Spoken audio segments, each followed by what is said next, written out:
UFP, the United Federation of Podcasts.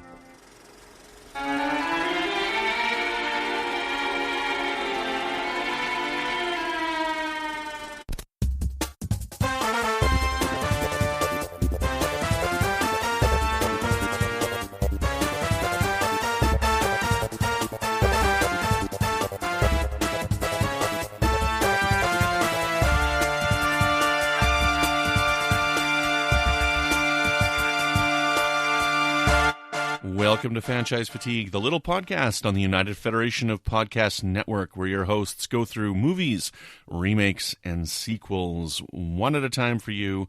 And today is my ever-constant companion. I'm Brandon-Shea. I guess I should introduce myself first.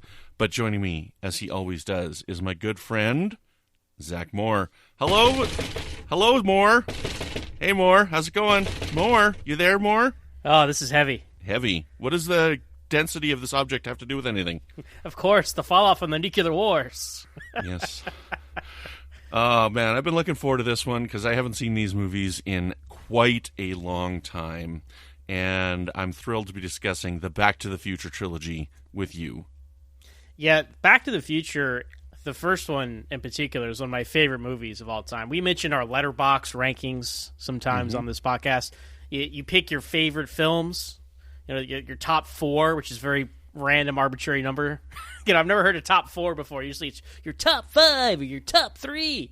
Well, in my top four films on Letterboxd is Back to the Future. I think this is a perfect film.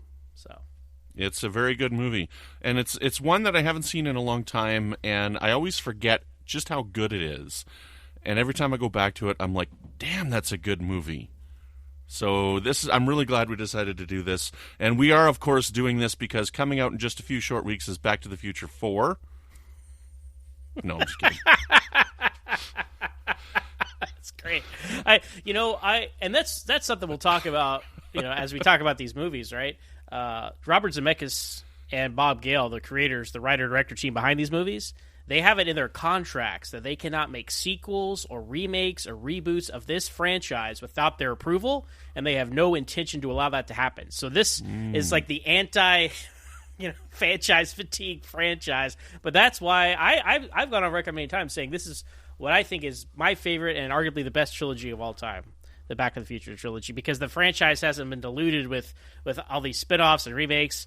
That to say, though, if they were ever going to do a fourth one, the only way I would have accepted it was if it had happened in 2015, because that's the future they go to, and they could have had some fun with that, perhaps. But I think it's best left as this trilogy. And this is really, Brandon, I mean, this is like the only franchise out there that has this mentality, like creative, artistic integrity over making more money, because you know how much money they could have made from this over the years if they'd made more. They made spin-offs. Now, there is there are animated shows, and there's that kind of thing. Yeah, they had an animated games. show, and they had stuff like that. But yeah, comic books, but there's never here's Back to the Future 4, or here's a reboot, or something like that. Did you ever go on the Back to the Future the ride? No, I've never been to anything like Universal Studios or anything like man. that. See, like I talked about Jaws, the Jaws ride at Universal Studios. There was a Back to the Future ride, and it was amazing. It was amazing. It was great. It was you go in to the Time Institute that Doc Brown has started. Christopher Lloyd is Doc Brown on all the video screens, and then Biff, Thomas F. Wilson is Biff, and he steals a DeLorean. You have to follow him through. It's one of these like motion simulator rides, and it was very great and lasted a long time at several Universal parks. The one in Hollywood, the one in Florida, and I believe there was one overseas. I'm not entirely sure which one that was, but and it ran for a long time. And inevitably they switched it out. It's The Simpsons now, which ironically came out around the same time as Back to the Future. But that was as close to a Back to the Future 4 there ever was. It was Back to the Future the ride, and you can actually see the ride, at least some of the footage of it, on some of the DVD sets, and of course you can go find it on the internet. But man, that was great. And Back to the Future, it's been one of these films that I've lived with my whole childhood. Like, used to rent it at this video store, used to watch it on band trips, on the charter buses. It's just one of those movies that it's very just popular for a lot of reasons, and you can watch it with your friends, with your family, with yourself. You have a good time with it, and I think that's why it's so, no pun intended, it's timeless, because it's not just about the sci-fi-ness of it all, but it's like an action comedy, sci-fi, romance. Like there's a lot going on in all three of these, in this whole trilogy, and I think that's why it's still popular to this day. I mean, the last movie of it came out in 1990. Something like that, yeah. And there's been no new movie since, right? But it's still just as popular, I think. So anyway, so yes, this franchise holds a really near and dear place in my heart, and I'm looking forward to discussing it with you. Did you play flute on those band trips? No, I played the French horn. The French horn. Anyway, so I got to ask about this Universal ride. Is it better than the T2 3D?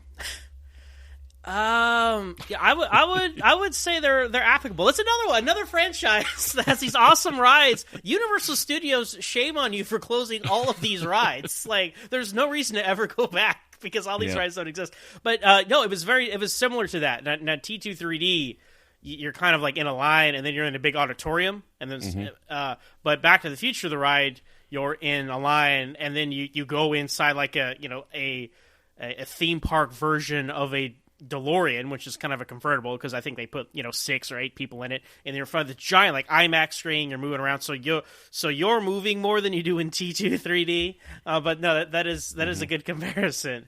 These movies, man, from the 80s and 90s, like they had such great theme park rides, and I get why they have to switch them out for newer franchises on one level. But at the same time, like, part of the nostalgia and magic of the movie making is revisiting these movies you love. And I mean, who cares about Transformers the way anyone cares about Terminator or Back to the Future? You know what I mean? So anyway. Not me, that's for sure. We're not going to do Transformers, are we? No, we are not.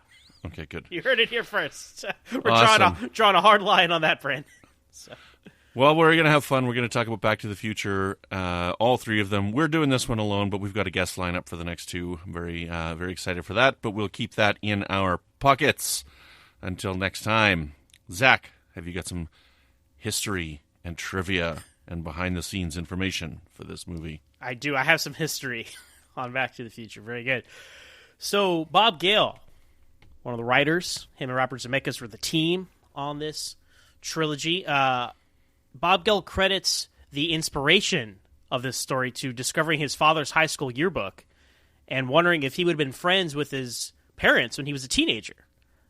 And if you could get a chance to go back in time, how would that go down, right? And so that was the inspiration for this story. Now, the script got rejected 44 times by various studios before it was finally greenlit. And Universal Pictures ultimately greenlit it. Now, Sid Sheinberg, who is the head of Universal Pictures, he didn't like the title Back to the Future.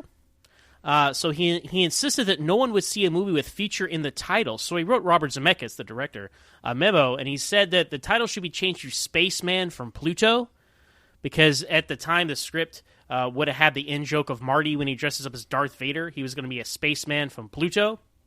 And Sheinberg was really insistent about this. But Steven Spielberg, who was an executive producer for Back to the Future, he responded to it with a memo thanking him for his wonderful, quote, joke memo, and that everyone got a kick out of it. And so Sheinberg, he was too proud to admit that he was serious.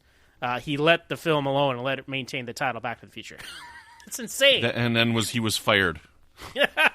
No, he actually now Sheinberg, he did have a few creative inputs that stuck with the film. He wanted to change Professor Brown to Doc Brown. Originally, Einstein the dog was going to be Shimp the chimpanzee. And most interestingly to me, Marty's mother's name. It was going to be Meg, and then it was going to be Aline, but then it got changed to Lorraine because his wife was Lorraine Gray from the Jaws movies. So he was really looking out for pushing his wife to be in Jaws the Revenge, pushing her name into other movies. So this was one of those heads of studios that had a hand in a lot of production. So hey, Doc Brown, that's an iconic name. I don't know if we'll be calling Prof Brown if they hadn't changed that. I don't know, but that change wasn't so bad. So I think we would, if we didn't have Doc Brown, we'd probably just call him Captain Cruz. Maybe so. Commander. It's Commander Cruise. Commander Cruise. Oh, my goodness. I'm a terrible Star Trek fan. Now, there is so much trivia about casting and all these things for Back to the Future. Like most of these big iconic movies, we could be here for all night talking about the trivia. But a flyover of what happened with the casting of Marty McFly. Okay? Now, Michael J. Fox had always been the first choice to play Marty McFly, but he was unavailable due to scheduling conflicts at the time because he was a star of Family Ties. Now, because of this, Robert Zemeckis and Bob Gale, they ended up casting Eric Stoltz based off his performance in Mask, a film that had come out in 1985. And Eric Stoltz was cast as Marty McFly, and he worked on the film for 6 weeks. Mm-hmm. But then Zemeckis, Gale, and Stoltz himself felt that it wasn't a good fit, and they needed to make a change, which is unheard of. Can you imagine this happening? Yeah. Today? Just imagine the fanboys. They recasting it. Star Trek Beyond is terrible. Right, exactly. They're doing reshoots. Yeah, I mean, it's crazy what a Wild West Hollywood used to be. So what they did is they went back to Michael J. Fox. They talked to the people behind Family Ties. They worked out a schedule where Michael J. Fox, he could fulfill his commitments on Family Ties and Back to the Future. So every day during production, Fox drove straight to the movie set after taping Family Ties. And he got about 5 hours of sleep every day. The bulk of the production filmed from 6 p.m. to 6 a.m. And the daytime scenes for Back to the Future, they filmed on the weekends. And that cost an extra $3 million to refilm all of Stoltz's scenes. Now, these scenes were locked away in like the Universal Vault for years. And finally, little snippets of them have started to come out on some of the home video releases. And you can just see, the raw footage of Eric Stoltz as Marty McFly. It's funny when you see it, you're like, oh, he looks a lot more like Crispin Glover's son than Michael J. Fox when you see them together. But it's so interesting to think of this alternate reality. And actually, one of my favorite TV shows, Fringe. I was going to say, yeah. they go to they have another Earth they go to. They have parallel Earths, and it's so funny for them they pick these little things to show you it's an alternate Earth. And one of the episodes they go to the alternate Earth in the 80s because this episode takes place in the 80s, and you see a big marquee, Back to the Future, starring Eric Stoltz. So. And they have West Wing season 8 or something like that advertised on a car. They have cats instead of dogs as a musical, so all kinds of fun stuff like that. Dogs instead of cats. That's right, dogs instead of cats. So yeah, man, I think that saved the movie. I mean, I haven't seen Eric Stoltz in that many other things. I've seen him like Rob Roy, and he was in the Battlestar Galactica spinoff Caprica. I mean, it's a whole different energy. I mean, I can't even imagine Michael J. Fox not being Marty. I recently watched Caprica, and I had tweeted out at the time, I'm like, man, Eric Stoltz is not that good of an actor. And I got a little bit of backlash. Most people used Mask as an example, which I haven't seen. I'll freely admit I haven't seen. But honestly, that doesn't seem like, from what I know of the movie Mask, that doesn't seem like the kind of role that'd be like, yeah, you should be Marty McFly. But I don't really know Mask, so... Right. I haven't seen it either, no. But...